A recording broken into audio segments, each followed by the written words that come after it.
Hi there YouTubers, today's pretty much a spur of the moment video.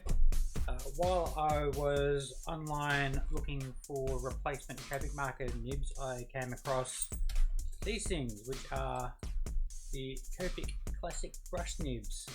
The idea with these is you can use them in Copic Classics, so these pens, which have the bullet tip, as well as the wedge tip or whatever it's called, and that's the bullet tip. So the plan, the idea here is to convert one of these into a brush thing. So if you got familiar with the Copic markers, we've got these ones which have your little wedge tip, but they also have the fancy pants brush tip here.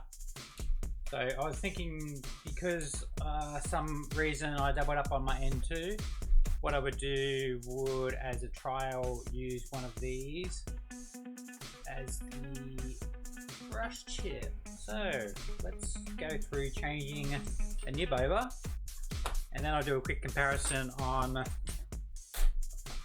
pen A versus pen B, and I guess I want to actually make a note that one's a brush at some point, but in practical purposes, this one here will live in the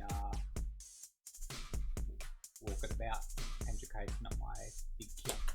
So anyway, don't you love these non-scripted videos which are all haphazard and over the shop? So what we have is we have a tip here, and Copic sells their own extraction thing, or you can just use fingers for it if you don't want ink on your fingers, which I didn't get anyway, or you can use a pair of tweezers to extract the tip. Ideally you'd have some place to place them, and then we have this, you see here, it's sort of an oval shape, but there's curvy bits, and apparently what I was reading, I don't think there's any instruction on these. There is. What does it say? Responsive and flexible brush. Responsive and flexible brush nib. And that is it. So yeah. So what we do is the roundy bits where metal goes, and so just put it down with my thumb and I'm going my way. Okay, so what you can do with your Copic markers once you do replace the nib, and this applies to any of them, is you can leave it up this way and let the alcohol dribble through to the bottom, or you can do what I do, which is give the pen a quick flick. So one flick, two flicks, you can see there's something coming through after two flicks, so three, four flicks is pretty much filled in, so do a fifth flick. Okay, and you can see now, you mightn't see it on camera, but the tip was shiny, so that is that. So I guess I would store that somewhere just in case I want a spare nib, and I'll grab a sketch pad. On there, I really want to get a black pen and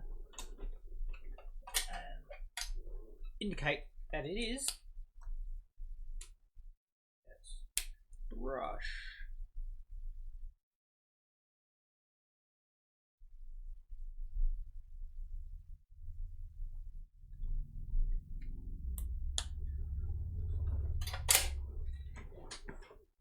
Right, so with these Copics we have protective paper there. So first off, we can go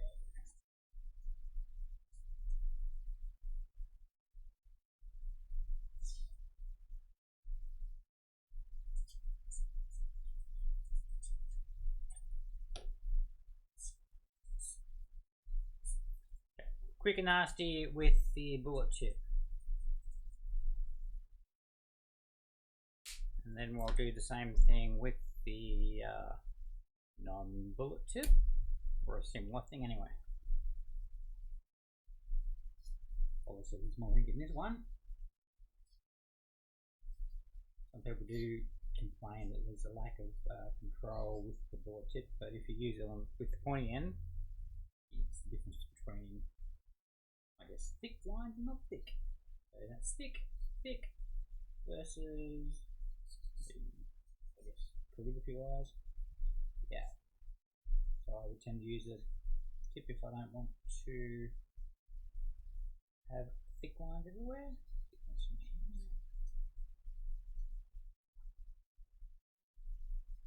Okay, so that's chisel tip. Yeah, I finally remembered what it's called.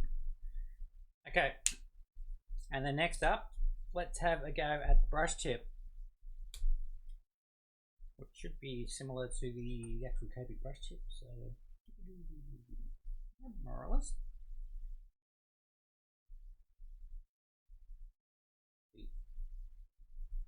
Definitely feels different to use than the chisel. You see there is a more control over it.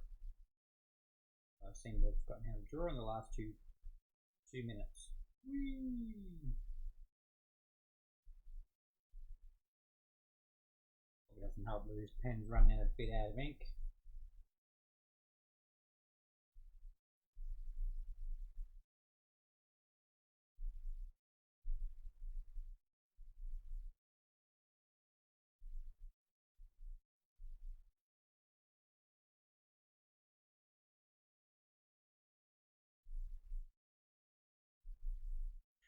So yeah, that's pretty much the chisel, bullet and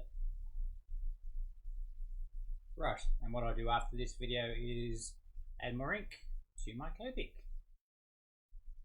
So if you found this in any way interesting, informative, entertaining, whatnot, give me a thumbs up, subscribe, like and share, and I'll see you in the next video. Oh yeah, and a reminder, March is HR Geiger Challenge month, so that's going to be fun.